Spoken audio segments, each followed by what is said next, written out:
The Miami Dolphins' newest addition to the backfield has all the right stuff. A look at Jaylen Wright, Miami's fourth-round draft selection, with a deep dive here today on Locked On Dolphins.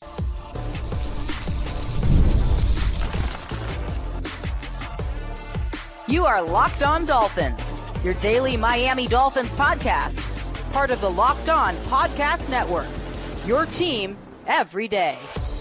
All right, Miami, welcome to another episode of Locked On Dolphins. It is your team every day here on the Locked On Network. I'm your host, Kyle Krabs, a lifelong Miami Dolphins fan, host of Locked On Dolphins, co-host of Locked On NFL Scouting, the author of Touchdown Miami.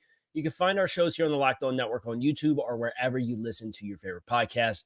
Tip of the cap to our everydayers, because it is your team every day. We don't just say it, we live it here on the Locked On Network. Today's episode of Locked On Dolphins is brought to you by Monopoly Go. I'll admit it, I have a competitive side, and it is a big fan of Monopoly Go, the mobile hit twist on classic Monopoly. So join your friends and download Monopoly Go now for free on the App Store or Google Play. Jaylen Wright, running back, University of Tennessee. The Dolphins' fourth-round selection. And the player that we're going to put in the spotlight first here, a lot of the first and second round, early round picks got a little bit of time in the sun on Locked On Dolphins in the pre-draft process, where you talked a lot about the specifics of the players and how they fit. And obviously the draft day 3 happened on Saturday. We looked at each one of the picks that the Dolphins made in passing, but want to give these guys their due as well as potential contributors to the team in 2024. And beyond. And Jaylen Wright, I think, is a great place to start because I know a lot of people that I had a lot of respect for coveted Jaylen Wright at a very high level. And after the pick was made, and I spent some time yesterday, and I went back and rewatched some of Jaylen Wright, the player, I'm kind of kicking myself for not seeing this as like, hey, this is a lot of low-hanging fruit here for a lot of things that the Dolphins like and want to do. Jaylen Wright has on tape in an offense that is very unique at the college level of the University of Tennessee. So we're going to give him a little bit of spotlight here today on Locked On Dolphins, but we're going to start with the trade because I know there will be analytically driven people who get out of this draft, and as they're reviewing what happened, they're going to say trading a future 3 for current year 4 to draft a running back is not the best allocation of assets.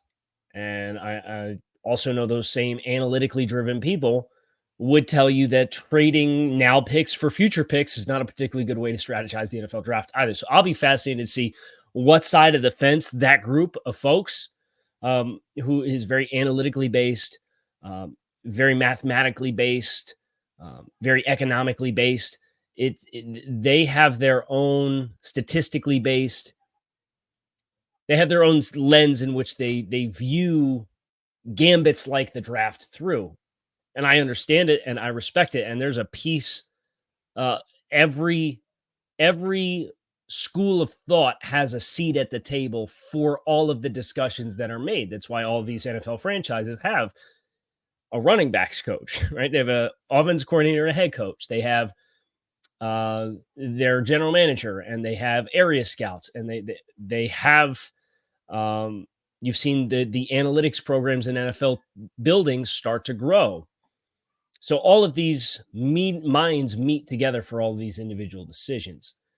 And I think that's the challenge of the feedback that you're probably going to get about the trade is it's just the one school of thought. It's just the one point of view on the spectrum where in reality, Miami started and got out in front of a run at the position that had they waited, they would have not gotten anybody for the running back room. And you could argue the needs of the running back room when you consider Chris Brooks and Jeff Wilson behind Devon Achane and Raheem Mostert. And I understand it, but Raheem Mostert's been banged up at the end of the year in each of the last 2 seasons. He's been outstanding. He's been outstanding since he got here. I do think Jaylen Wright brings an added level of physicality as everybody talks about wanting the third down runs to be a higher incidence in short yardage situations. I don't know that Raheem's consistently, he has a lot of yards after contact, but so much of it is getting out on the edge and slipping a tackle. Obviously had the long touchdown run against New England to pop that game open in the fourth quarter in week 2 this past year. But I still believe Raheem's strength as a player is the outside run game. Even though he's added on some weight and he's been more of a workhorse, he's been banged up and he's on the wrong side of 30. And then you have Devon Achane, who's a smaller back, looks like he's bulked up this offseason, but has never been a volume player, ever, and missed technically 7 games in his rookie season. So I don't mind adding another name to this room, especially when you consider what else Miami has in the pen, that when you expand the scope beyond trading future 3 for now 4 to draft a running back, allocation of assets, question mark. Chris Brooks, really intriguing UDFA, but not necessarily a player that has the pillar and identifying variable of this offense, which is explosiveness. He's more smooth. He's powerful. He's a big guy. He runs hard, but he doesn't have pop, and that's why a player like that goes undrafted. And Jeff Wilson's really hard to get your head around because he was somebody who at times was a healthy scratch last season. So I think an explosive and dynamic 210-pound running back and getting out in front of the run that happened makes a lot of sense. And that's before you get into the tape, which are some of the things we're going to talk about next, and how there's direct correlations and then some new things for Jaylen Wright that I think make him a very attractive option for the Dolphins.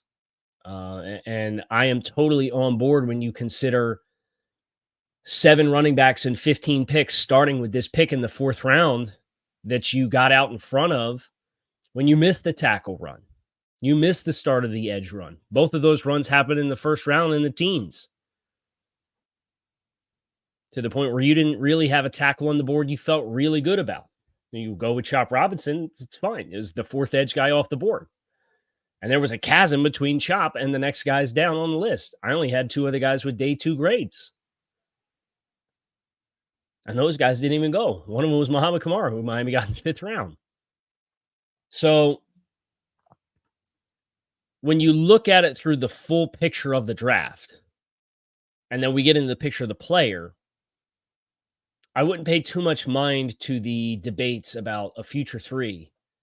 Because again, it also has to include the fact that Miami has comp picks coming back. Miami's not going into next year's draft without a 3. That's why it was something that I threw in at the end of the Saturday show. They're going to get a comp 3 for Christian Wilkins. So your worst case scenario is you move down. You haven't been assigned that pick yet, so you couldn't have traded it. You get assigned that pick when the draft order gets finalized around the combine next year. But that's probably going to be like the 98th pick in the NFL draft, right? Like Kirk Cousins' deal happened. He'll qualify. You're probably going to have the 98th pick in the draft for Christian Wilkins. So wherever you were going to pick at the end of the season to 98, that number of spots you move down to acquire this pick, if you can choose to look at it that way. Or at least it makes it a justifiable decision to be assertive for a player that I think can be a really good fit. Some questions still, but a really good fit. We're going to talk about that fit here for Jaylen Wright next on Locked On Dolphins, so make sure that you stick with us. It's playoff time in the NBA and NHL. Baseball is in full swing, and FanDuel is your place to bet on every single game. Right now, new customers get $150 in bonus bets guaranteed. That's $150 win or lose. So you can bet on everything from slam dunks to home runs to slap shots on an app that is safe, secure, and super easy to use. What are you waiting for? Visit FanDuel.com/lockedon to make your first bet an automatic win with FanDuel, America's #1 sportsbook. Going to the game's not supposed to be stressful. It's supposed to be fun. Make sure you keep it that way with Gametime. Gametime, an authorized ticket marketplace of the NBA, which makes getting playoff tickets even faster and easier. Prices on the Gametime app actually go down the closer you get to tip-off with killer last-minute deals, all-in prices, views from your seat, and their lowest price guarantee. Gametime takes the guesswork out of buying NBA tickets. You can save up to 60% off by buying last-minute tickets for sports, concerts, comedy, theater, and more. You get the panoramic view from your seat before you hit purchase. An all-in option shows you the full price up front. No surprise fees when you go to check out. Take the guesswork out of buying NBA tickets with Gametime. Download the Gametime app, create an account, and use code LOCKEDONNFL for $20 off your first purchase. Terms do apply. Again, create an account and redeem code LOCKEDONNFL, LOCKEDONNFL for $20 off. Download Gametime today for last-minute tickets with the lowest prices, guaranteed. So, as I went back and I rewatched Jaylen Wright,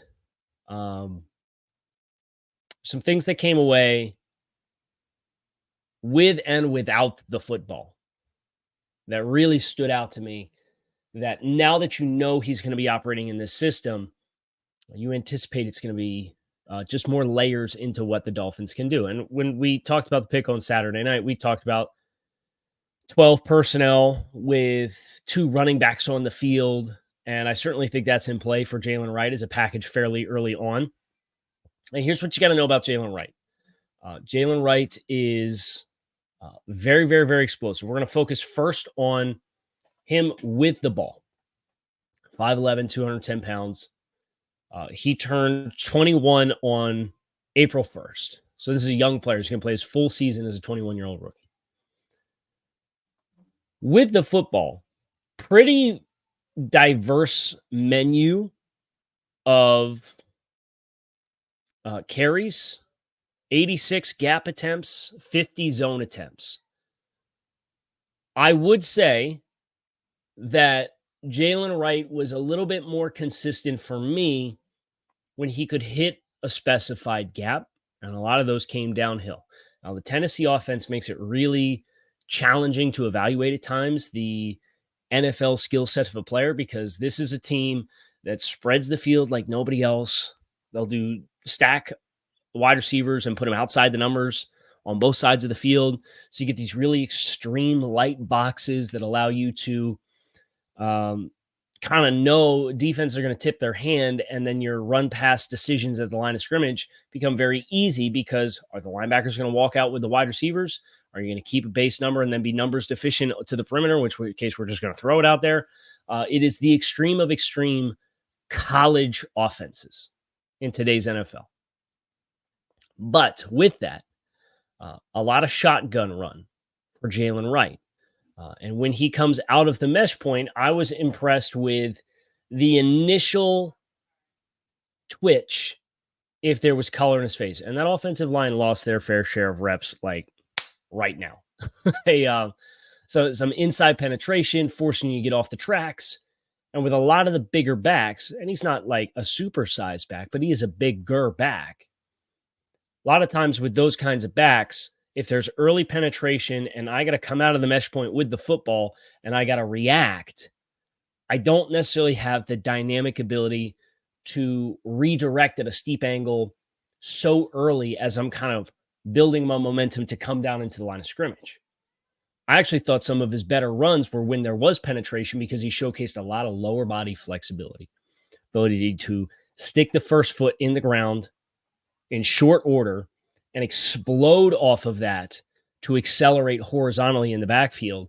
And then from there, it kind of turns into his own run where I'm looking at the end man line of scrimmage. Does he have the edge? Yes. I'm going to stick my foot back in the ground and explode back north and get what I can. And if he doesn't, then I'm going to take this thing to the corner and I'm going to pop it off.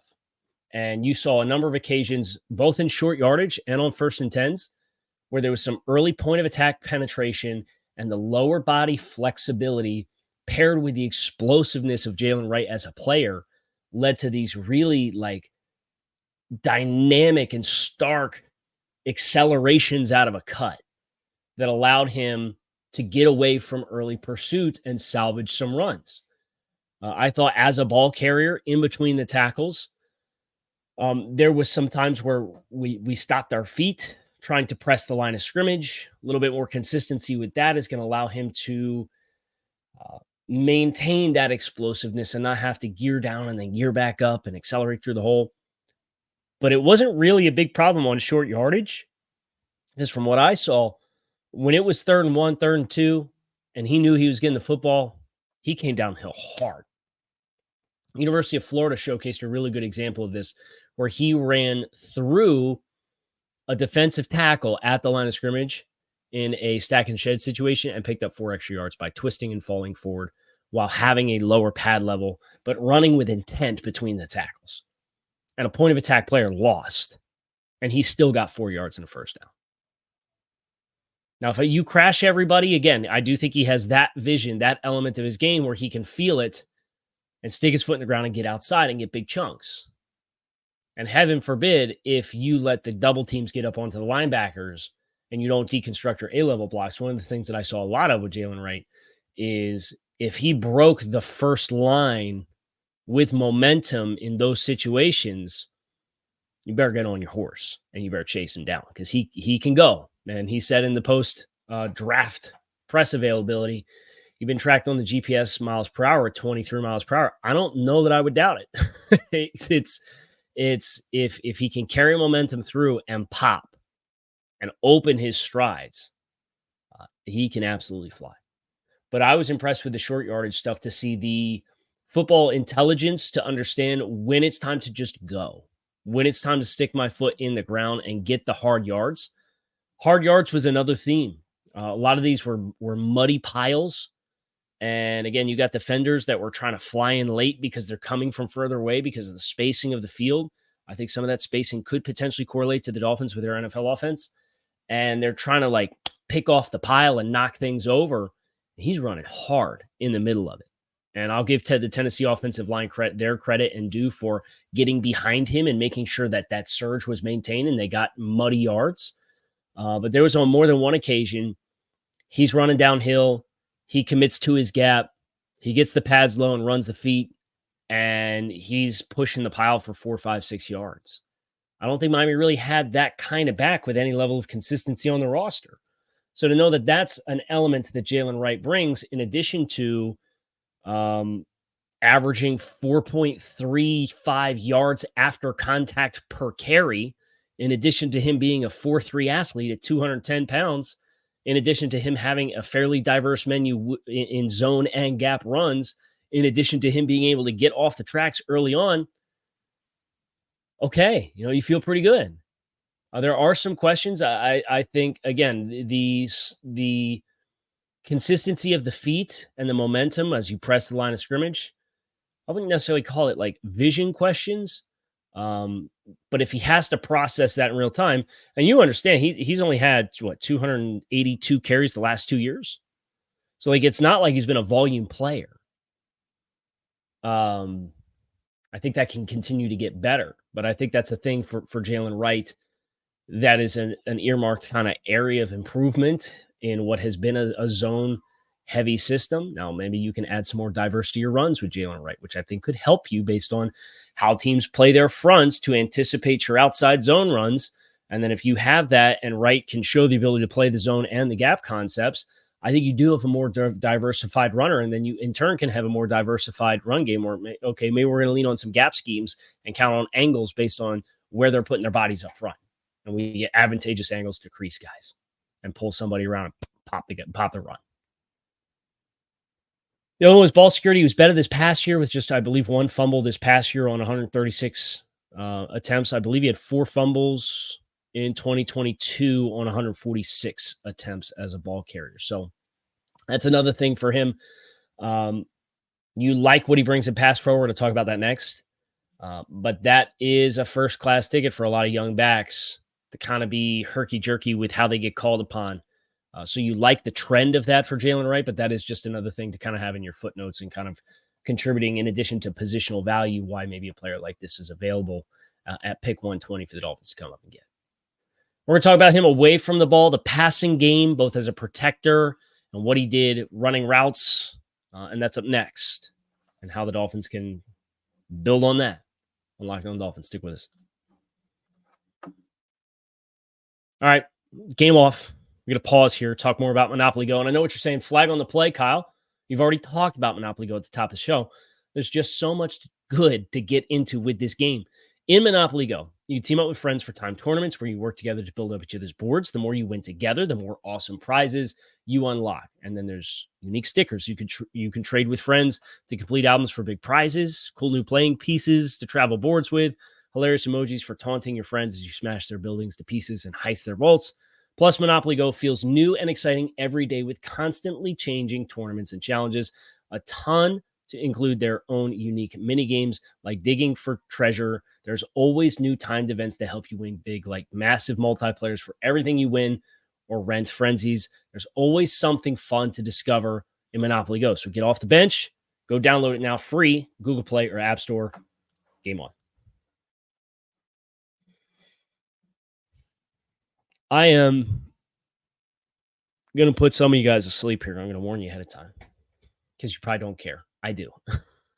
The pass protection element of this player is very exciting to me. And backs who block, running backs who block, and of course, the wide receivers in the Dolphins offense, we have kind of hammered no block, no rock for the past 18 months.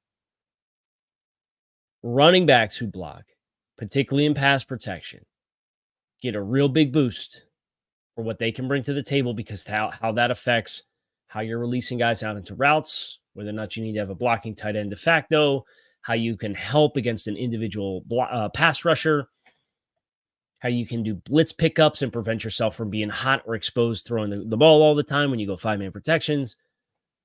It's a lot of inherent value with a running back who can block. And I would venture to say that Jaylen Wright coming into this roster right now, based off the performance he had this past season, probably is the best pass protecting skill set that the Dolphins have on the roster. Watch the first possession of the Alabama game and watch him step up and take a blitzing linebacker and kill it in the B gap. Watch him step up against Florida and take on number 17 as a blitzing linebacker with a twist on the backside to make sure that Joe Milton can step up in the pocket and throw a rope 40 yards downfield up the sideline. Those plays don't happen without Jaylen Wright in pass protection. Now, again, this Tennessee offense, it's kind of, I don't want to say gimmicky, but there's a lot that doesn't correlate to the NFL. There was not a lot of drop back in which we're doing scam protections as the running back, looking for pressure to come, but you got to see a little bit of it, and what exists is really, really good. So for the Dolphins, when you consider, okay, we maybe want to do some more drop back passing. We want to do some more two-back stuff with the scheme. I think you then have an opportunity with Jaylen Wright to have Devon Achane or Raheem Mostert and Jaylen Wright on the field, and Wright can block. Now, Wright can catch, too. They did a lot of BS stuff with him as far as running routes where he would just go fast motion out of the backfield and they just swing it to him right away, turn it into like punt return left or right. But the hands that he showed in some of those, I mean, he got some hot tamales coming off of Joe Milton's hand trying to catch the football in a very short amount of space. He had a one-handed catch at the end of one of these games. I think it was the Florida game. One of the first possessions of another game that I watched, he had it was out in front of him, and he had to adjust and make this really dynamic adjustment, and he did to catch the football in the backfield. The menu's not large, but they didn't do a lot of that, and I know Jaylen Wright discussed that in his media availability. So all of that adds on top of, I think there's a foundation of an open field athlete with the explosiveness that he has, with hands and ball adjustments, with pass protection, that is at a level that I don't think is matched by anybody on the roster right now. And I think that's enough new to a backfield that allows you to not have to put Devon Achane in those situations. I see some third down value for this player. And I would not be surprised if Wright takes meaningful snaps from the jump for the Dolphins. The last thing I would leave you with is this. Mike McDaniel, when he was in San Francisco and Atlanta, when those teams were consistently at their best running the football, they were three-headed rushing attacks. And I think the Dolphins now, after this investment, have the three that they need to stay balanced and complementary, but still dynamic and explosive all the time. And then there's the passing game value, which I don't think the other two guys bring. Now, Achane's a better receiver than Jaylen Wright. But Jaylen Wright, I think, can be more diverse, and that puts Achane in better positions to be successful, and it has somebody else who could be in their own best position to be successful. They also did some like jet sweep stuff where he was in offset to the quarterback and shotgun, ends up being the lead blocker, blocking the nickel or the safety running down in the alley, and he cracks those guys. Like, he is very enthusiastic about it. So now you got some chess piece ability for Jaylen Wright as well. I think this is a really good pick, having gone back, really combed through him after doing the pre-draft evaluation. Now with the foresight or the hindsight of knowing that he's landing in Miami, and especially in an area where he's a top 100 player for me, they got him at 120. We've explained why the trade makes sense. It's an exciting addition for your Dolphins. I really think so. Hope you enjoyed this discussion on Jaylen Wright. We're going to get into some of the other guys a little later in the week, so make sure you keep it locked in right here on Locked On Dolphins. It is your team every day. Fins up. Enjoy the rest of your Monday, and I'll be back again soon.